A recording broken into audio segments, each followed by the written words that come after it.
ব্রাহ্মণবাড়িয়ার ৬টি সংসদীয় আসনে ত্রয়োদশ জাতীয় সংসদ নির্বাচনে ৪ নারী প্রার্থী প্রতিদ্বন্দ্বিতা করলেও শেষ পর্যন্ত বিজয়ের মালা পরেছেন একমাত্র রুমিন ফারহানা।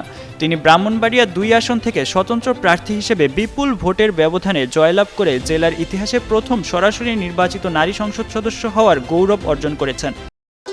ভবিষ্যৎ হোক নিরাপদ, বিনিয়োগ হোক বিশ্বস্ত, আর আমার পছন্দ সল্ট বে।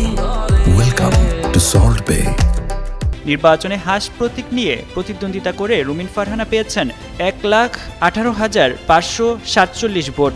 তার নিকটতম প্রতিদ্বন্দ্বী বিএনপি জোট সমর্থিত জমিয়তে ওলামায়ে ইসলাম বাংলাদেশের প্রার্থী মাওলানা জুনায়েদ আল হাবিব খেজুরগাছ প্রতীকে পেয়েছেন ৮০,৪৩৪ ভোট।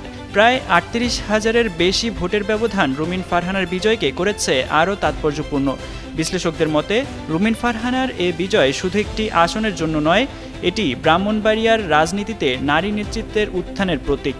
দীর্ঘদিন পুরুষ প্রাধান্য রাজনীতির মধ্যে তার এ সাফল্য ভবিষ্যতে জেলার রাজনৈতিক সমীকরণে নতুন মাত্রা যোগ করবে বলেও মনে করছেন অনেকে।